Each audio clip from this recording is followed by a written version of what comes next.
আসসালামু আলাইকুম রাহমাতুল্লাহি ওয়া বারাকাতুহু। ছাত্র সমাজের সাউন্ড স্লো হইতাছে। এই মঞ্চ উপস্থিত উপস্থিত আছে। আরেকটু যুক্ত করা লাগে। পাশাপাশি আমার সামনে প্রাণপ্রিয় যে ছাত্র সবাই আছে সাউন্ডটা তো কাছে নাই। আমি স্মরণ করতে চাই 36 জুলাই কিংবা 5 আগস্ট পর্যন্ত যারা শহীদ হয়েছেন এই ভারতের দালাল সরকারকে হটানোর ক্ষেত্রে যারা শহীদ হয়েছেন এবং যারা আহত হয়ে এখনো হসপিটালে কাতরাচ্ছেন, আমি সকলের প্রতি সমবেদনা জ্ঞাপন করতে চাই। আমি শিক্ষক হিসেবে খুবই প্রাউড ফিল করতেছি যে আমার ছাত্র সমাজ আজকে বাংলাদেশকে রক্ষা করার জন্য একত্রতা ঘোষণা করেছে।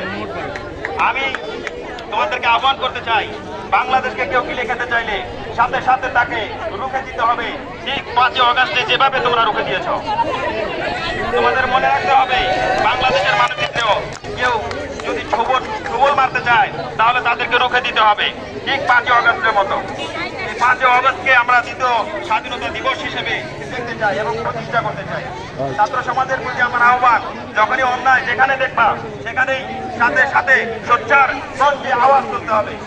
ছাত্র সমাজকে বলে দিতে চাই, ছাত্র সমাজকে অভিনন্দন জানাতে চাই যে তারা তাদের স্লোগানের মধ্যে বলে দিয়েছে যে যদি ভারত বিরোধী ভারতের কোন রক্তচক্ষু বাংলাদেশের মানচিত্রের উপর পড়ে তাহলে 7 সিস্টার থাকবে না। আমি বলতে চাই যে আমাদের ছাত্র সমাজ যেভাবে একত্রতা ঘোষণা করেছে, এই ছাত্র সমাজের কাছে 7 সিস্টার যখন তারা 7 মিনিটের ব্যাপার মাত্র।